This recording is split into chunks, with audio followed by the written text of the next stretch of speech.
is, 'di ba, ang sarap malaman at maramdaman na may tao magmamahal sa iyo and all the little things about you. Ay, Lord, when kaya? Sana ngayong 2024 na. Yan.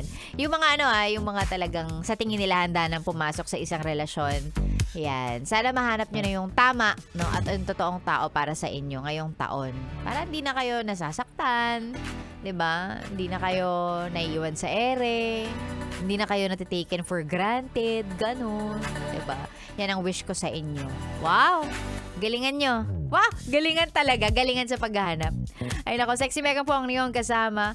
And that was Little Things by One Direction. Tuloy-tuloy tayo ngayong umaga. Welcome back sa radio show ninyong walang title. 2024 na. Wala pa rin tayong title. Pero of course, meron tayong pag-uusapan ngayong umaga. Simple lang, since it's a new year, ang gusto kong malaman mula sa'yo ay yung iyong mga kwento or stories of starting over again. Parang paano magsimulang muli. Ayan. Moments na mapapasabi ka na lang ng paano magsimula ulit.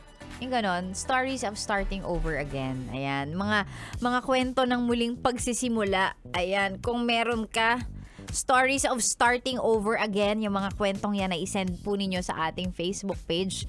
Yung mga, diba, yung mga experience on how to start all over again. Ayan, yung mga ganyan. So, sige, kung meron kang ganong experience, go ahead and send po sa ating Facebook page, Yes, The Best Manila. O, di naman kaya mas maganda sa page ko, Sexy Megan, i-search nyo lang. Lalong-lalo na dun sa mga, dun sa mga naapektuhan ng malas na love life last year. Kasi yun yung sinasabi nila, parang ang daming relationship ang natapos last year.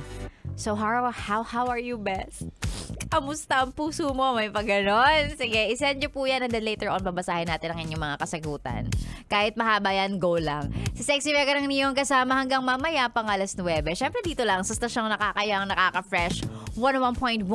Yes, the best. Eto muna, tuloy-tuloy tayo sa mga kantang pampakilig. Here's something from Dan and Shay.